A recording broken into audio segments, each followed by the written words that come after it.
How do you forgive someone who's not sorry? How do you forgive someone who may not even acknowledge that what they did was wrong? In fact, they may not even acknowledge that what happened happened. Nope, don't know what you're talking about. You're making it all up. Or you heard lies, or you misunderstood, or you were misinformed.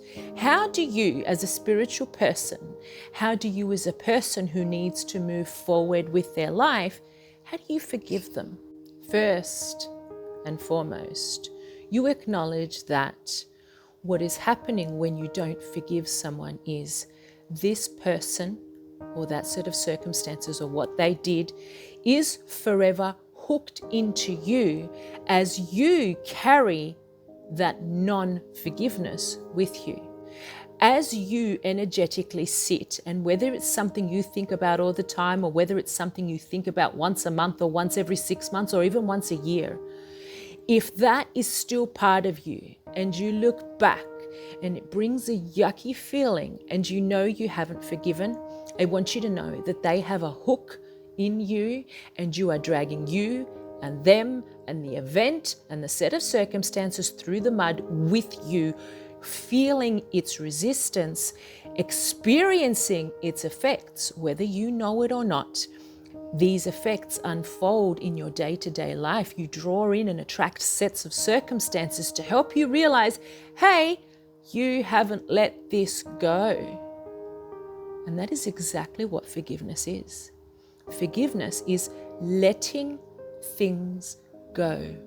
Letting things go so much so that you no longer have an active vibration that is out there resonating out into the universe, attracting things to you, similar sets of circumstances.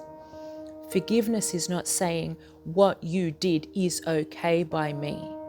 Forgiveness is not saying I'm going to pretend this event didn't happen. Forgiveness is not telling yourself, I forgive you, without actually doing the groundwork. You need to do the groundwork. You can't just let this person off the hook and pretend and say to yourself, I forgive you, and then magically expect that that active vibration within you is not there. The universe doesn't understand your words. The universe understands your belief systems. So you can pretend that you have forgiven someone, but you have not if you keep experiencing similar sets of circumstances.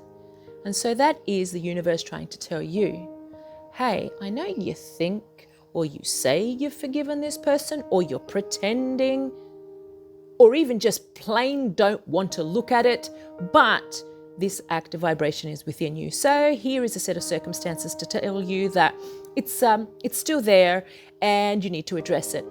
Forgiveness is not saying what happened was okay. Forgiveness is saying I am no longer allowing you or what occurred or what you did affect me.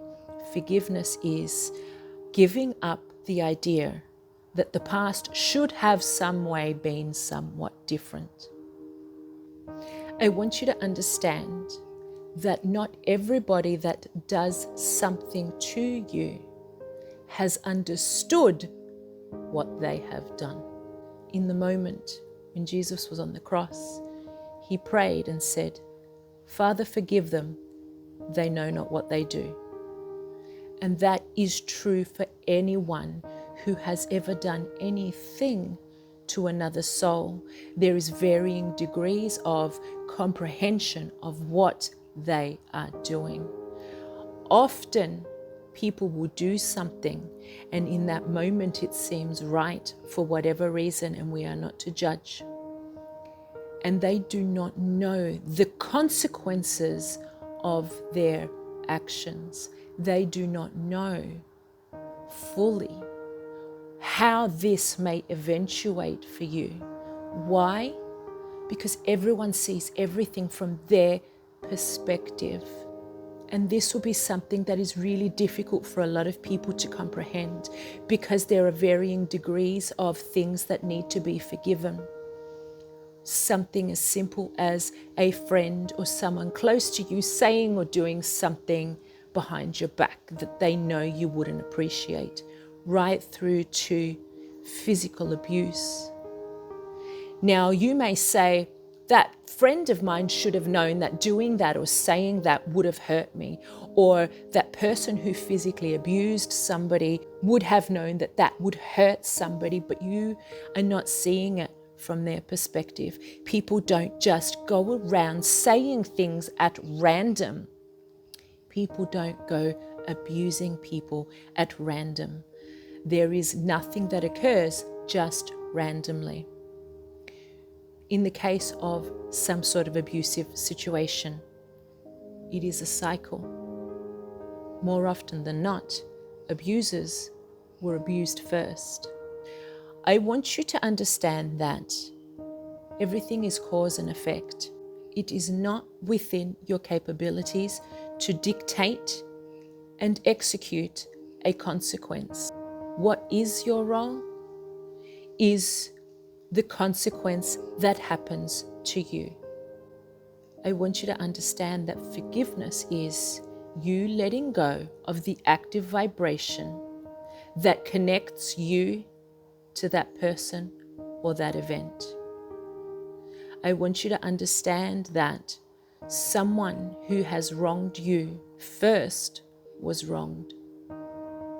Let me repeat that. Someone who has wronged you first was wronged. And for us to break that chain, for us to break that pattern, and especially when it comes to do with abuse within families, you may say that it comes from a long line within the family lineage. And somewhere along the way, someone like you can come to a place of forgiveness in order for that active vibration within you to stop vibrating. And what happens when you let something go, when you forgive, when you come to a place of understanding of, I no longer need to hook us and link us together and drag you through the mud and me and the situation. I no longer require anything of you. I don't require you to acknowledge. I don't require you to apologize. I require nothing from you. I am going to simply move forward. And I am free of this. I love myself enough that I am giving myself freedom. Forgiveness is letting go of the demand that the past could have somehow been different. Forgiveness is allowing them to find their set of consequences and allowing you to be free. Forgiveness is misconceived sometimes as healing. No, forgiveness is not healing. Forgiveness is letting them go so that the healing can begin. Because until you unhook yourself from that person, from that event, from that set of circumstances, you cannot begin to heal. And you deserve to heal. Your family deserves to have all of you. If it is a partner that has harmed or hurt you, you deserve to let them go, heal, and attract someone new. Or if there is someone new in your life already, that person deserves to have all of you. I know that you're in a place right now, if you're listening to this, where you can begin to think about healing and think about forgiveness. When you get to that place where you can say, I no longer require a single thing of you so that I can move forward and I can give myself back to those who love me so they can have all of me again, then you will begin the healing process. And you deserve that.